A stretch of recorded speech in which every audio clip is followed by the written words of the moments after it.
Welcome. In this video, we'll talk about the bench grinders and how to use them safely. Before you use any power tool, of course, you always want to do a safety check on yourself. Make sure you got your eyes protected, you have hearing protection ready to go. If you have long hair that can touch your shoulders, you've pulled it back. You have nothing dangling off the front like hoodie cords, tuck those on the inside, or necklaces. No long sleeves if you do roll them up. If you have baggy clothing like a jacket, you either take that off or button or zip it. Should never have any gloves on while using the bench grinders. Make sure you have no rings, watches, bracelets, jewelry, or any other kind of things on your hands. Continuing down, you should have pants and shoes while working in a metal shop. Once you're safe to go, we can check out the tool. A few things you should always inspect before you turn it on. You want to make sure that you look really closely to see that it's not moving. When it's loud in the shop and this thing is moving fast, it can look like it's at a standstill. You want to make sure that both of the wheels have no side-to-side motion on them. That could indicate that there's a loose nut there, and if these vibrate at high speed, the grinding stone can explode. You want to make sure that they're able to freely spin and you don't hear anything rattling in the case. That could be a projectile that shoots out when you turn it on. You should give both of the work platforms a good tug to make sure that they're tight and they can't slip into the wheel or away from the wheel. And then whatever you're going to be grinding, you want to make sure that the gap between the wheel and the work platform is smaller than your material so it can't get pulled in. One last thing to always check is to make sure that the bench grinder is actually secured to the table with some kind of clamp. Otherwise they can vibrate and walk off the end. All right, so my safety checks out, the tool checks out. Now we can actually start to use it.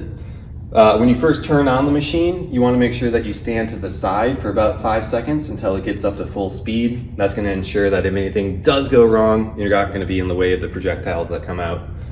The power switch for the blue one here is right on the front. You flip it up and it does have variable control for the speed, but just keep the white indicator pointing straight up. Any faster than that and the bristles will start to break off. On the green tool, power switch is right on the front. All right, once it's at full speed, you can stand in front of the machine. Really important about your material is that you always have a firm grip on it, which means two hands with your fingers actually wrapped around the material. Don't get into the habit of holding it lightly with one tip or just have a hand that's touching it. You want both to be wrapped around. If you're gonna rotate your material, make sure that one hand is always securely holding the device or the material before you rotate it. If your material is too small to securely hold with two hands, you can always use the vice grips to get a really tight, secure lock on the material and then hold the vice grips with both hands instead. Your material always needs to be flat against the work platform while you're using this tool. So never try to lift anything up and freehand it. It needs that support on the platform. When you approach the tool, you always want to cross the front of the platform first. Make sure you establish on it and then slowly move into the wheel. The critical thing about the platforms here is that you never start to go past the two front corners. So you can almost visualize that there's little barriers there and you can't pivot around those corners. There's a reminder up here graphically to help you remember that. Part of the reason for that is if you do rotate too far, you're starting to reduce the amount of contact with the platform and it could potentially get pulled right off the platform and take your hand with it, or potentially leverage your hand up, taking your fingers into the wheel. So approach from the front on the platform and then don't go past those corners. That does still allow you to work the sides of your material. You can simply use the side of the wheel, like so. The firm grip should be complemented by light pressure against the wheels. You never need to push into either the brushes or the grinding stone. You just want to get it so it's barely kissing against either side and hold it there long enough to accomplish the job. Pushing into it to make it go faster is going to increase the danger exponentially, so never ever push into the wheels. The grinding stone makes what we call happy sparks. They're not going to set you on fire, burn you, or singe your clothing.